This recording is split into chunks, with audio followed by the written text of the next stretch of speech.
The Louisiana Reader's Choice is a reading and enrichment program of the Louisiana Center for the Book in the State Library of Louisiana, which is the state affiliate for the National Center for the Book in the Library of Congress.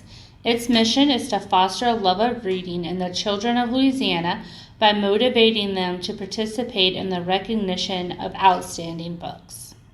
Hi, I'm Miss Charlene. I'm your Teen Services Librarian for the Madisonville and Covington branches of the St. Tammany Parish Library.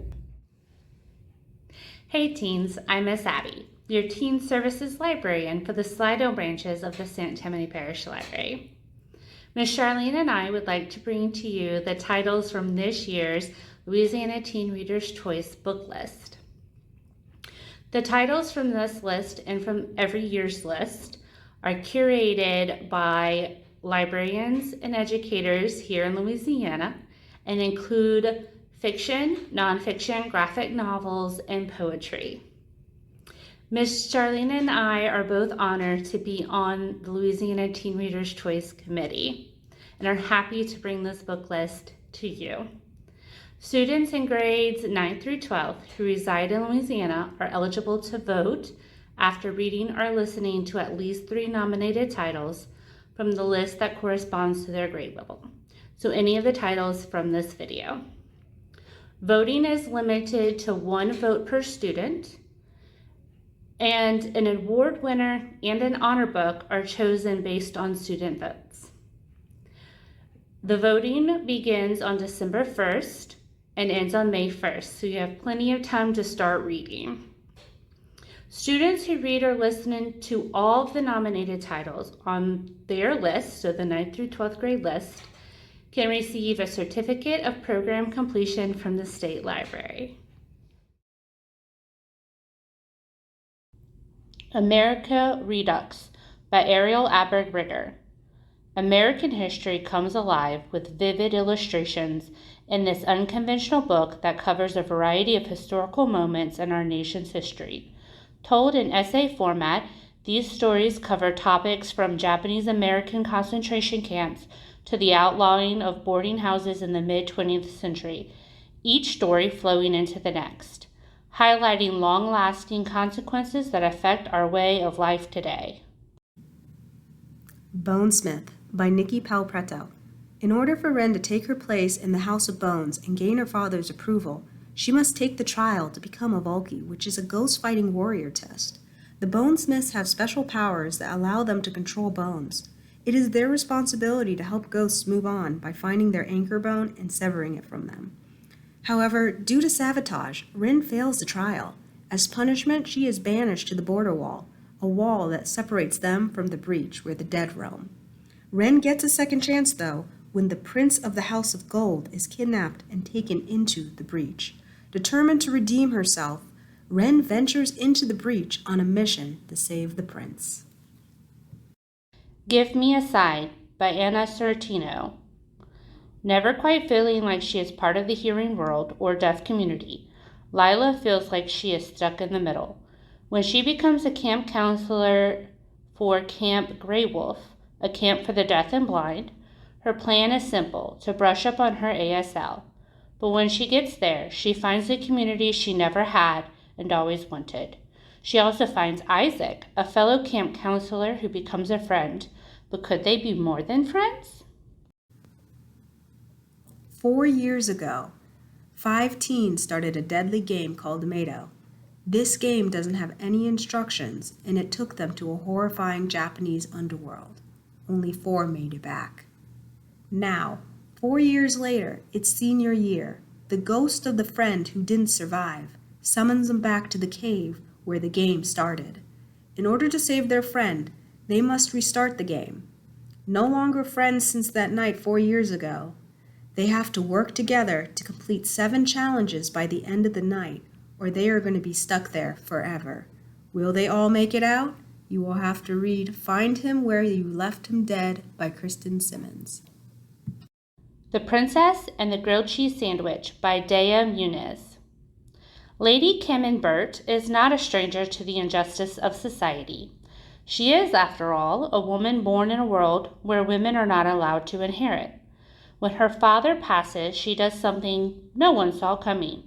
Determined to live life on her own terms, she becomes Count Camembert, moving to start over with her inheritance. As the Count, she uncovers another unexpected twist: Princess Bree. Ariana is an autistic girl who struggles to communicate with other people. All she wants is to be seen, but everyone ignores her. That is until the cool and popular boy from school, Luis, starts to pay attention to her at a party. This leads to a very confusing sexual encounter where Ariana didn't give her consent. While trying to process what happened, a humiliating rumor starts going around about her, and she starts to get harassed. A group of students who have also been victimized by Luis reaches out to her and brings her into their support group. There she forms real friendships and connections. The group's goal? To expose Luis. But in order to do that, Ariana must come to grips with what happened to bring Luis to justice. Read The Luis Ortega Survival Club by Sonora Reyes.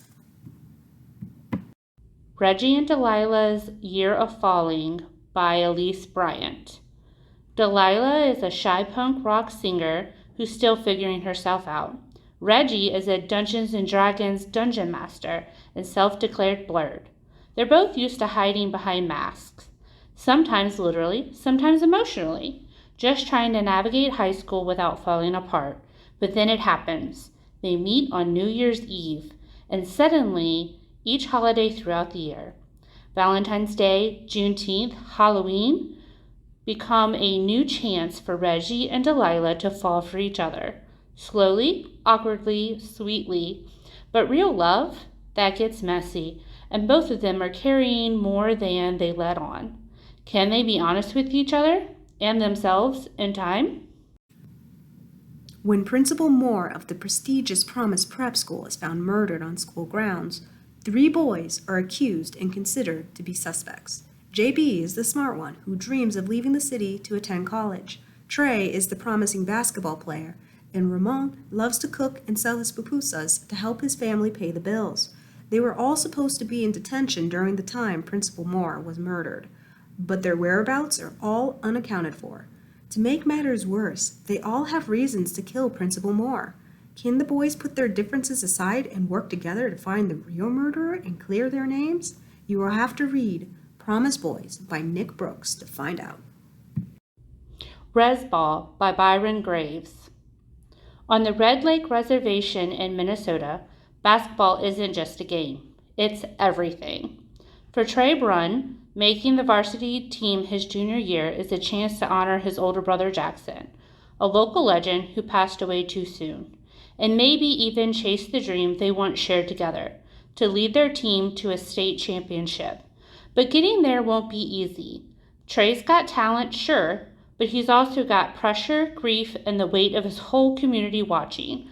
On and off the court, he's learning that being a star means showing up, stepping out, and never giving up, even when the world feels like it's trying to knock you down. It's 1943 in Lithuania. Ezra is grieving his daughter, Haya, after she is killed by the Nazis. Seeking revenge, he uses ancient magic, using clay and parts of Haya to create Vera, a golem made in Haya's image. Vera has one purpose: to kill Haya's murderers. It's her only reason for living. Or is it? After meeting Akiva, someone who was in love with Haya when she was alive, Vera begins to have conflicting emotions and doesn't know if these are her feelings or Haya's. Join Vera and Akiva as they fight against the Nazis, and Wrath Becomes Her by Aidan Polidoros. Thank you for joining Ms. Charlene and I for this year's Louisiana Teen Reader's Choice Book Talks. For more information on the Louisiana Teen Reader's Choice and Louisiana Young Reader's Choice, follow the QR code to the State Library website.